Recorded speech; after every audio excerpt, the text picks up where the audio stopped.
Hi, I'm Sharon McCulloch. I am the Managing Director of StrongPoint Strategy. StrongPoint is a business advisory and services company focused on helping other companies, leaders, and teams both build and transform their businesses. We have a leadership blog series called 25 Rules Needed to Lead. And today I'm here with Cassandra Toby, and we are talking about StrongPoint's rule number 18, which is be known for making and keeping promises. So on that note, I'm going to allow Cassandra to introduce herself. Thank you, Sharon. It's such a pleasure to be here today with you. I'm with the Prosperity Center, and our blog is Pondering Prosperity. We are launching a entrepreneurial school in January of 2022. Our school is designed to help those that have just started or are about to start their own business, to help them make sure their business is a feasible business by helping them do their feasibility plan and also create a long-term business plan. Okay, wonderful. So I'm here to say we do a lot of the same work where we help people realize their dreams through their own business and their entrepreneurship. And this blog means a lot to me simply because I find that people believe often that old school, back in the day, my parents' generation was very accustomed to making promises. But over time, I find that many of my clients, StrongPoint's clients, our leaders and teams are really adverse to making any kind of promise. They don't want to be held accountable. They feel that if they don't say the promise or make it out loud, that they're better off for it. So I'm just interested. I'm curious to why this rule resonates with you, and what's the first thing that comes to your mind when you think about making and keeping promises? I think that one of the things that was coming to my mind with what you were just saying was the saying, under promise and over deliver.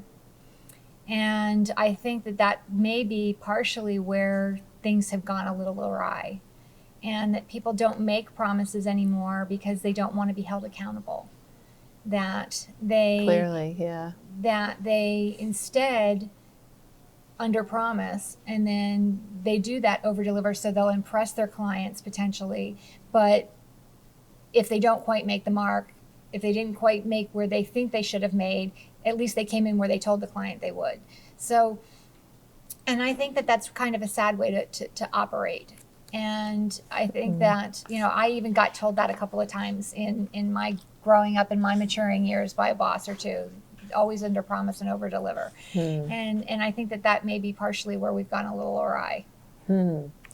Yeah. So now, do you have an example for us? Have you do something stand out in your mind of somebody who either made a promise or that didn't deliver at all, or someone really broke a promise? I mean, I'm just curious as to whether those kind of things. I have a good one, and my old staff will. I won't say names of people or companies, but and I know the person that was involved. It was partially out of their control, and so I don't really hold them that responsible for what happened. But at one of my companies, the program that I ran was dissolved, and there were some inklings that might be the case, and the management came in and sat and talked to my whole team, and we did a whole SWOT analysis of our program, and we did all of these plannings and strategies on how we could grow the program. And we were told that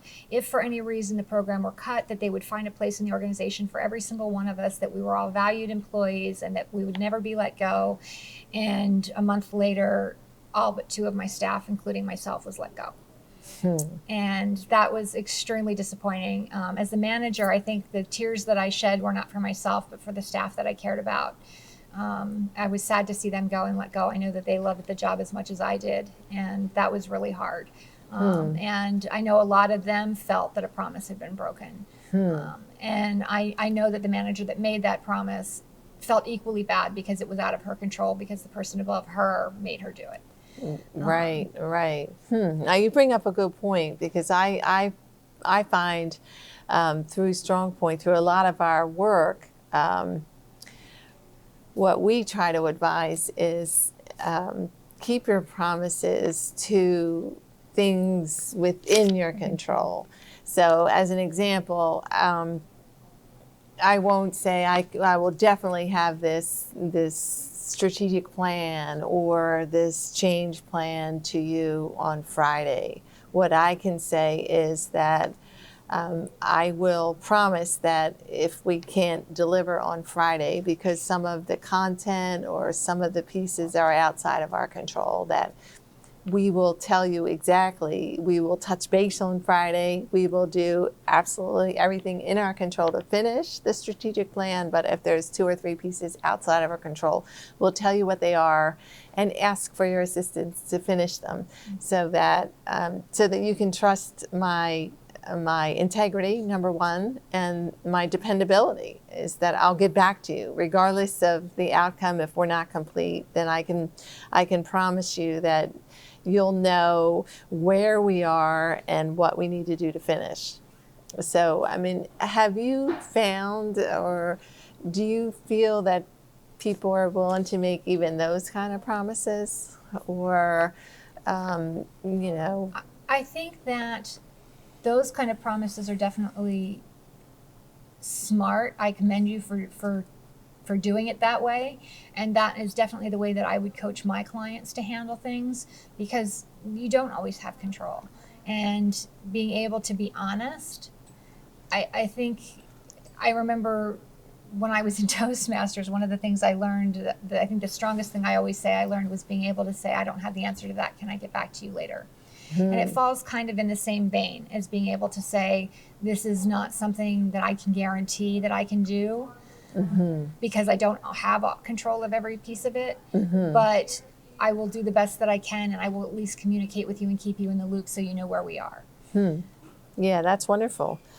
The other thing that when I wrote this blog, I was actually thinking about my very first coaching opportunity when I started my first company, which was an apparel company, and I worked through a small business development center out of the Wharton School of Business. And you know, I worked for months, 6, 7 months, you know, fleshing out my business plan, and thought that I had, you know, just was totally prepared. And when I got in, and I said to the consultant, you know, I expect to do this, that, and the other. And he said to me, I promise you, everything you think you're going to do, you're going to break those promises. And are you willing to break the promise to your husband, to your mother, to your children? You know, he made me sit back in my chair and think, oh, you know, I'm going to break people's hearts by being in business. And the reality is my first business failed and lots of hearts were broken. So I think what I try to put in here is to honor that advice I got in the very beginning, is that just at least be conscious of the promises, whether they're spoken or not, that people are depending on you to fulfill. Right. And whether it's a team or even your clients, be mindful that people's expectations, even though they're not in an official promise, they take it as such. So, what promises are important to you? Like, what is one promise that you would make either to your clients, that's something to stand behind, in a memorable way, like I was impacted when I got advice that you're going to be giving? I think that the promise that I could make to my clients is that my heart is really in what I do, that this is my passion, and that I can promise them I'm giving them the best advice I know. I'm not always perfect. I don't always have all the answers. If I don't have the answer, I will work with them to find the answer. But that in the end, I have their best interest at heart. Okay, thanks, Cassandra. That's awesome. You've reminded us all how important it is to make and keep promises. And so just want to remind everyone listening to us that Strong Points Leadership Series, 25 Rules Needed to Lead, gives us a guide to, many of the core tenets of effective business. Making and keeping promises is one of them.